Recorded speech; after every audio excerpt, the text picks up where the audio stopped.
after another saying, I just want to thank you for Beyond the 100th Meridian. And I just want to thank you for Angle of Repose. And I just want to thank you for opening up my eyes. And that was to me a Berkeley moment, a signal Berkeley moment with him. And as those statements were made one after another, people looked at each other, and I think we all recognized what was happening and how beautiful it was. And it happened right here.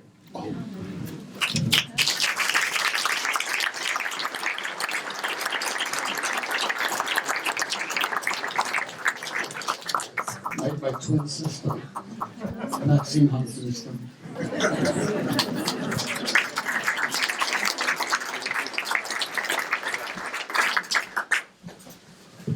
Thank you. Wow, there's a lot of people out there. Well, I came to Berkeley out of Stockton, and I remember first seeing Berkeley, and we were on a field trip, and we were on a school bus and going, and we were on the Bay Bridge, and I remember our social studies teacher, Miss Trachiotis, and she said, look out the window, and we're all looking out the window, and she says, over there, that's the Campanile, that's the University of California at Berkeley. And then she turns to me and she said, Maxine, it's calling to you. And I heard it calling. So I applied to Berkeley, and in those days you just applied to one school, and I got in, and so I would come to Berkeley on the Greyhound bus from Stockton, and it seemed to me so far away. It seemed as if I were traveling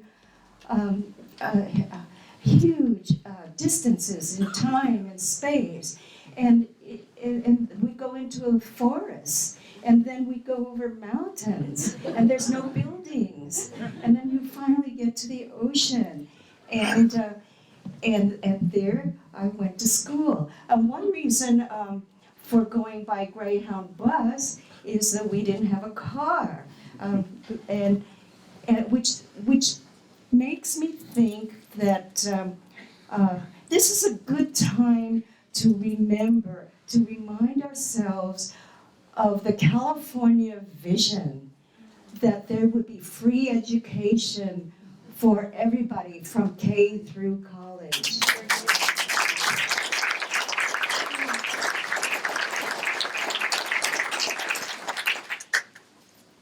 When I got to Berkeley, I learned a brand new word, and that is satyagraha. And I find that satyagraha has inspired me and guided my actions since I heard it. And I heard it from Joan Bondurant, and she was the only woman professor I had the whole time I was at Cal. And actually, maybe it's not like having one, maybe I only had half a woman teacher, because she team taught with Robert Scalapino. And so it was like, what, 7.5 weeks I had a woman teacher. Okay, flash forward a couple of decades, and then I myself became a professor at Cal. And while I was there was some kind of a survey, a study that came out. And I learned that I was one of 1% of the tenured faculty at Cal were women of color. I actually think that I might have that number wrong. It was probably 0.1%. And, but that number is so horrifying, I'm just going into denial and thinking of it as 1%. So one of the most wonderful, well, maybe the most wonderful thing at Berkeley is that after classes or at the end of the workday, when the sun is going down,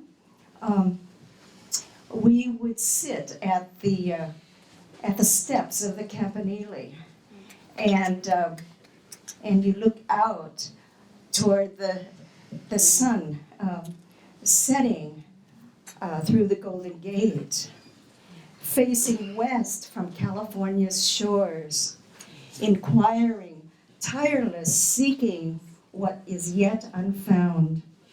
I, a child, very old, over waves, towards the house of maternity, the land of migrations, look afar. Look off the shores of my western sea, the circle almost circled. To build a high-rise that would block that sacred view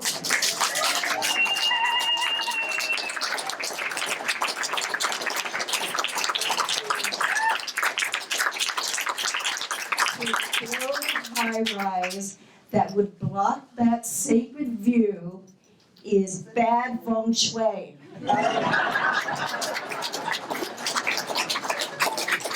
Earl and I are living in Oakland now, so, but we still belong to Berkeley, and Berkeley still belongs to us. And that's possible because we just joined Ashby Village. And Ashby Village is a commune, but we all live in our separate houses, and we grow old in them, and we stay independent because we help one another and volunteer to help one another in all kinds of ways, and socially and practically. And we volunteer to help one another, but we also have volunteers of younger people in Berkeley. The Ashby Village headquarters is on Durant, and it's across the street from the Berkeley Free Clinic. And next door to Ashby Village is the East Bay School for Boys. And we get volunteers from that school. And before you can graduate from that school, you need to do at least two things. And one of them is to care for a newborn, for the boy to hold a newborn in his arms, and the other one is to teach an old person how to use a computer. So we are raising a generation that's going to be better than us.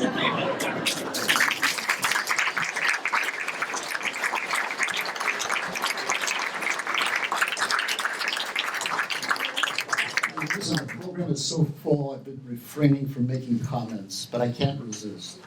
After 9/11, when everybody was in trauma, when the whole university just came to a close, when everybody was walking around in a daze, and they needed somebody to comfort the students, the university had a gathering over in front of the Doe Hall in that big lawn. They did not invite the social scientists, they did not invite the psychologists, they did not invite people from the International Studies Department. They invited their poets. They invited Maxine and Robert Haas. And I think in moments of urgency, this is what we get. The poets are the ones we have to listen to.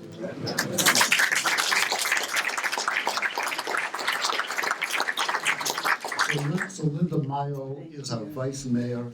Linda Mayo has been on the city council since 1992, which means she's taken a vow of perpetual meetings.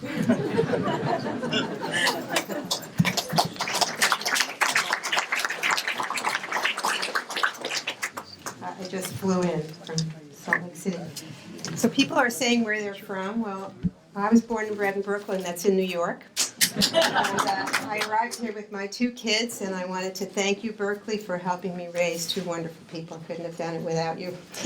So Malcolm asked me to talk about political life in Berkeley and what we've achieved. And as you might guess, there's too much to talk about in 5 minutes.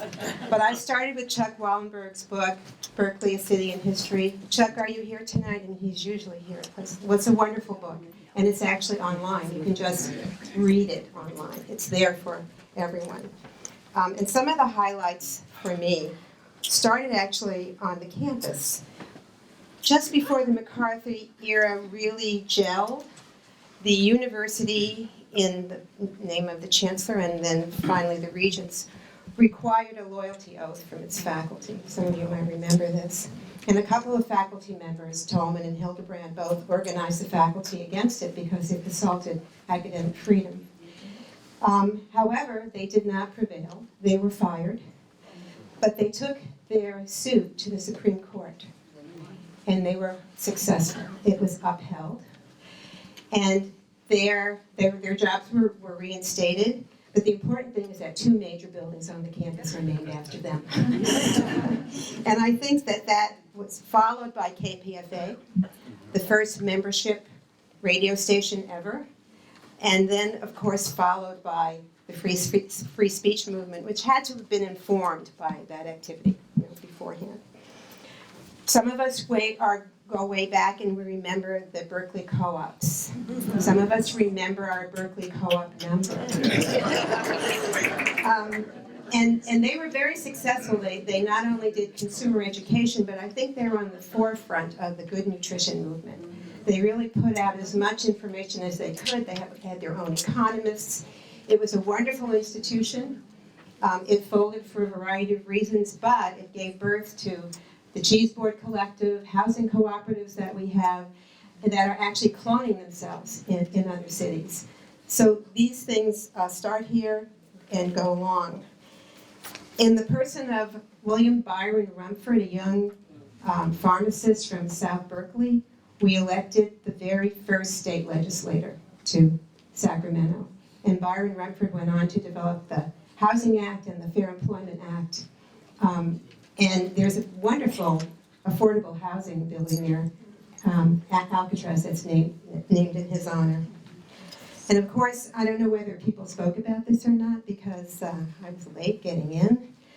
But when 7.5 square miles of bay was due to be filled up for real estate development, we had those wonderful 3 women, Kathleen Carr, Esther Gulick, and of course Sylvia McLaughlin, who basically came forward and organized the entire community and defeated that plan. And that's why we have the most beautiful bay that we have and why the East Shore Shoreline Park is named after Sylvia. In 1964, we were the first city to desegregate our schools using busing that was not issued by a court order. And believe me, I heard, Francis, the end of your talk, just the end of it. There was hell to pay for that decision. It went on for years. There were recalls, there were demonstrations, but we prevailed. And in fact, all of the doomsday premonitions about how, well, it was going to ruin education actually couldn't have been further from the truth. It was a seminal step that Berkeley should be very proud of. We are ground zero for disability rights, and I'm glad that Ed Roberts' campus was mentioned, but all of those little curb cuts that you see, that you can roll the stroller down or your wheelchair, it's because years ago people fought for them. And we now have institutionalized them as have other, but as a grandmother who's running the stroller around, it's been very helpful. We also are a community that taxes ourselves for our schools and our libraries and our parks, just to name a few. And we now have seismically enriched buildings for our schools, our 3 brand new branch libraries, thanks to you. We also have wonderful parks. People might remember that there were houses along the Hearst Street. When BART came in, demolished them, and they were planning on putting the elevated BART right through the center of Berkeley. But Berkeley voted to tax themselves to underground art. And when those houses, actually they were gone, a number of us fought to make our parks, and Ohlone Park was born there, named after the Ohlone Way, which Malcolm brought to us, our heritage. Thank you so much. Yeah. I'm at my 5 minutes, but I want to mention a few things. Alice Waters was principal for the day, the same day that I was, and she was appalled when she went to King Junior High School and watched kids line up for microwave burritos for lunch, period. That was all. So Neil Smith, who was then the principal, called her up and said, "Hey, Alice, what are we going to do about that?" And that actually gave birth to the Edible Schoolyard. And the curriculum in Berkeley schools around nutrition, now it's being cloned at all the other sites, not as wonderfully perhaps, but we'll get there one of these days. We thank Alice for that, but then that school garden movement has been fabulous. Your city also helped the Brower Center happen. Your city helped Freight and Salvage happen. The Rhoda Theater at the Berkeley Rep happen. Your city also passed the first soda tax in the country. The first soda tax in the country. Thanks to you, we are getting over $100,000 a month from the soda distributors right back into our kids' schools, right back into our nutrition programs. So thank you, Berkeley. We need to do more.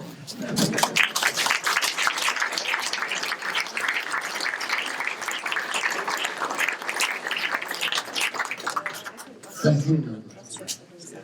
So talking about Ohlone, we now have Vincent Medina, and Vincent is one of the dearest people I've ever met.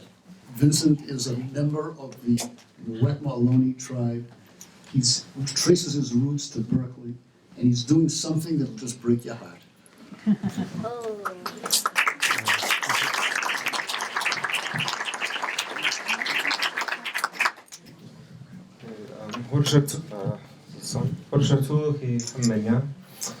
Kanakraka Vince Medina, I Kanakraka Ashlet Makam Nomo, Hamenya Netuhi Yarute Books Ink Tak. In my native language, which is called Chochenyo, which is a language that many people thought was extinct for about 80 years. I've been working, this is the thing that I'm most proud of in my life, is working to reawaken the words that have been spoken in this area that today we call Berkeley for thousands of years. For us, from the very beginning of time, our stories tell us that on top of Mount Diablo is where we were given our ability to speak these words. And for a very long time, the word